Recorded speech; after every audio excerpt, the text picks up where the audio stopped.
दोस्तों, शाहरुख खान की पठान फिल्म तो आप देख ही लिए होंगे और इस फिल्म में दिखाए जाने वाले एक्शन सीन से आप काफी ज्यादा उत्साहित भी हुए होंगे, क्योंकि इस तरह की चीजें देखकर हम थिएटर में ताली और सीटी बजा के रंग जमाते हैं। पर क्या आपने कभी सोचा है कि फिल्मों में दिखाए जाने वाले खतरनाक एक्शन सीन असल में होते कैसे हैं? क्या असली में शाहरुख खान और सलमान खान जैसे सुपरस्टार गाड़ियों को उड़ाते हैं, हेलीकॉप्टर से स्टंट करते हैं या गुंडों को मारते हैं, या फिर इसके पीछे कहानी कुछ और ही है? आज हम सारा पर्दाफाश करेंगे। बस वीडियो को एक पल के लिए भी स्किप मत कीजिएगा। तो आइए जानते हैं। लेकिन जिन दोस्तों ने अभी तक हमारे चैनल को सब्सक्राइब नहीं किया है वो जल्दी से इस चैनल को सब्सक्राइब कर दे और उसके पास बेल आइकन को भी जरूर दबा दे। तो चलिए शुरू करते हैं। दोस्तों, सिनेमा घरों में धूम मचाने वाले पठान फिल्म कितनी शानदार है ये तो आप भी जानते हैं, जिसमें आपको एक से बढ़कर एक एक्शन सीन देखने को मिलेंगे और गाड़ियां तो ऐसे उड़ते हैं कि पूछिए ही मत। इस फिल्म का टोटल बजट है 250 करोड़। अब बजट के बारे में सुनकर आप सोच रहे होंगे कि इतनी महंगी फिल्म बनाई है तो सच में गाड़ियों को जला भी दिया होगा। लेकिन उन फिल्मों का क्या जिनका बजट इतनी ज़्यादा नहीं होता है? बॉलीवुड के डायरेक्टर रोहित शेट्टी को ही ले लीजिए, जिनके फिल्में तो छोड़िए, इनके रियलिटी शो में भी गाड़ियाँ उड़ाई जाती है। ऐसे में क्या कुछ समय के सीन के लिए रोहित शेट्टी बड़ी बड़ी गाड़ियों को उड़ा देते हैं? जी बिल्कुल नहीं। कोई इतना पागल नहीं है कि लाखों करोड़ों के गाड़ियों को यूं ही उड़ा दे, बल्कि ये सारे कमाल तो कंप्यूटर करते हैं, जिनके मदद से एडिटिंग की जाती है। फिल्मों में आप जिन गाड़ियों को उड़ते हुए या एक्सीडेंट होते हुए देखते हैं वो असल में असली गाड़ियां होती ही नहीं है। वो उन बड़ी बड़ी गाड़ियों का रेप्लिका या फिर आसान भाषा में कहा जाए तो उन गाड़ियों का खिलौना मॉडल होता है, जो बिल्कुल असली गाड़ी जैसे नजर आती है। और उन बड़ी बड़ी गाड़ियों के एक्शन सीन बाहर खुली सड़क पर नहीं बल्कि क्रोमा स्टूडियो में शूट किए जाते हैं। दोस्तों, कंफ्यूज मत होइए, हम आपको डिटेल में समझाते हैं कि आखिर हमारी आंखों के साथ ऐसा धोखा किया कैसे जाते हैं। सबसे पहले जिन गाड़ियों को लेकर सीन शूट किया जाता है उनके छोटे छोटे टॉय मॉडल्स खास तौर पर बनाए जाते हैं और एक लकड़ी पर नकली सड़क तैयार की जाती है जो बिल्कुल असली नजर आती है। जिसके बाद सीन के हिसाब से गाड़ियों को सेट करके उनके पोजीशन फिक्स की जाती है।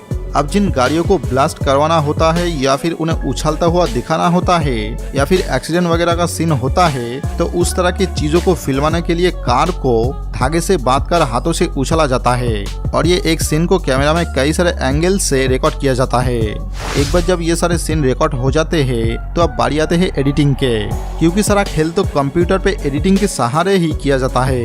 सब शब्दों में कहा जाए तो एडिटिंग वो जादू है जिसे देखकर हम दर्शक सिनेमा घरों में सीटी बजाना शुरू कर देते हैं। सबसे पहले तो एडिटिंग के जरिए कार से बांधे धागे को पूरी तरह से हटा दिया जाता है और सीन को ज्यादा रियलिस्टिक बनाने के लिए धूल मिट्टी भी उड़ाई जाती है, जिसे देखने से ऐसा लगता है कि सच में गाड़ियां उड़ रहे हैं।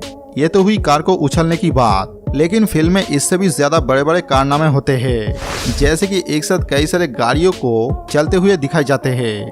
इस तरह के सीन भी इन छोटे छोटे गाड़ियों के मदद से आसानी से शूट किए जाते हैं, जिसके लिए कई सारे गाड़ियों को टेप के मदद से आपस में जोड़ दिया जाता है और फिर उन्हें एक साथ चलाया जाता है, जिसे देखकर ऐसा लगता है कि कई सारे गाड़ियां कतार में चल रही है। अब गाड़ियों का चलना और उड़ना तो फिर भी एक बार ठीक है, लेकिन उन जलने वाले सीन कैसे शूट किए जाते हैं जिसमें कार के अंदर ही धमाका कर दिया जाता है। दोस्तों, इस तरह के कारनामे भी बहुत चतुराई से की जाती है। सबसे पहले इसमें हरे पर्दे का इस्तेमाल होता है, जिसे टेक्निकल भाषा में क्रोमा फ्रेम कहते हैं। अब इन छोटे छोटे कार्ड्स को क्रोमा फ्रेम के आगे रख दिए जाते हैं और कार के अंदर धूप बत्ती जलाकर रख दी जाती है ताकि उसमें से लगातार धुआं निकलता रहे।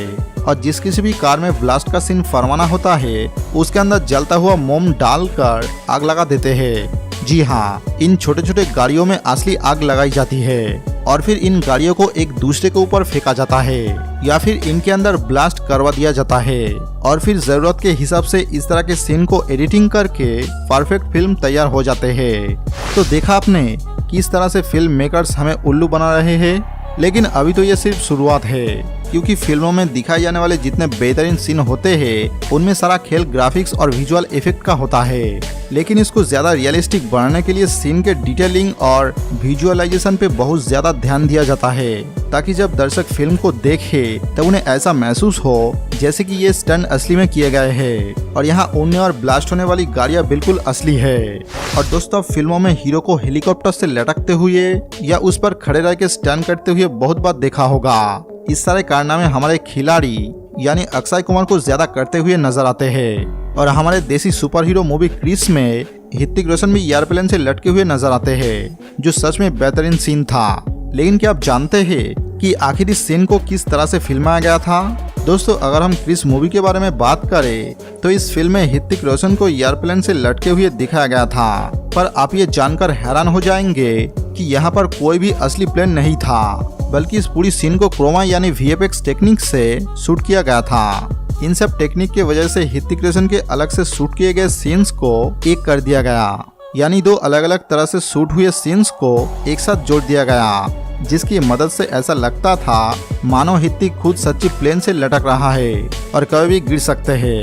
लेकिन असल मायनों में जब आप उस सीन को शूट होते हुए देखेंगे तो आप हंस कर पागल हो जाएंगे, क्योंकि बिना किसी प्लेन के क्रोमा फ्रेम के सामने जब ये शूट किया जाता है तो सच में काफी फनी लगता है। ऐसा देखकर लगता ही नहीं कि किसी फिल्म की शूटिंग हो रही है, पर जब ये सारी चीजें एडिटिंग के बाद सामने आते हैं तो दर्शक की आंखें खुली रह जाती है। इतना ही नहीं दोस्तों, अब जब भी अक्षय कुमार के जितने भी प्लेन या हेलीकॉप्टर वाले शूट देखे हैं उसमें अक्षय कुमार को लोहे के केबल से बांधा जाता है और फिर उनको साथ में पैराशूट भी दिए जाते हैं, जिसके बाद एडिटिंग की मदद से सीन को इस तरह से तैयार किया जाता है जिसे देखकर लगता है हमारे खिलाड़ी कुमार सच में हेलीकॉप्टर को पकड़ के लटक रहे हैं। इस तरह के सीन शूट करते वक्त हेलीकॉप्टर को बहुत ही कम ऊंचाई पर उड़ाया जाता है और उसकी स्पीड भी बहुत ही कम होते हैं। इसके अलावा एक्टर के सुरक्षा के सारे इंतजाम वहां पर मौजूद होते हैं और जब मारधार करने वाले एक्शन किए जाते हैं उसके लिए हीरो को केबल से बांध दिया जाता है,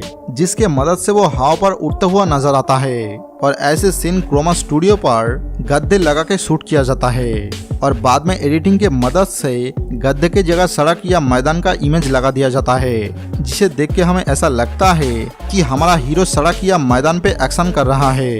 दोस्तों, एक्शन या मारधार का नजारा तो आप लोगों ने देख लिया। आइए अब बात करते हैं फिल्म के सबसे रोमांचक चीज की, यानी डबल रोल की, क्योंकि आज के टेक्नोलॉजी में डबल रोल करना कोई बहुत बड़ी बात नहीं है।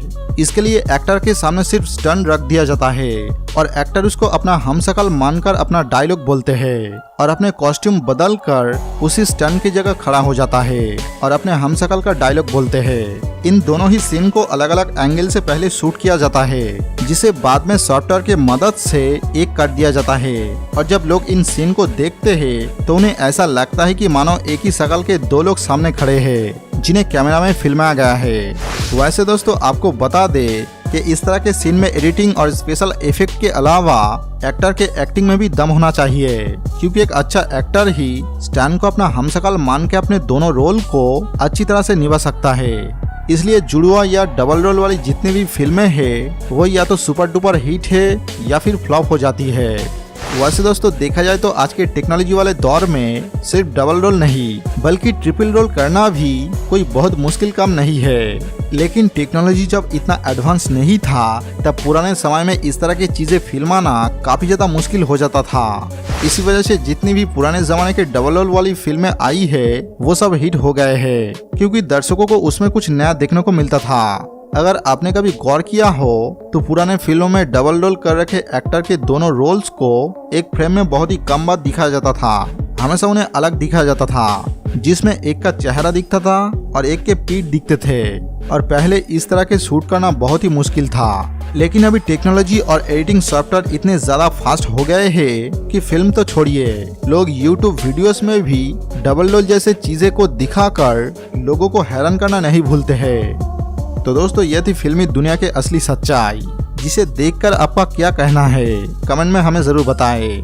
अगर आपको वीडियो पसंद आए तो इसे लाइक करें और अपने दोस्तों के साथ शेयर करें। अगर आप हमारे चैनल पर नए हैं तो चैनल को सब्सक्राइब करें और उसके पास बेल आइकन को भी दबाएं।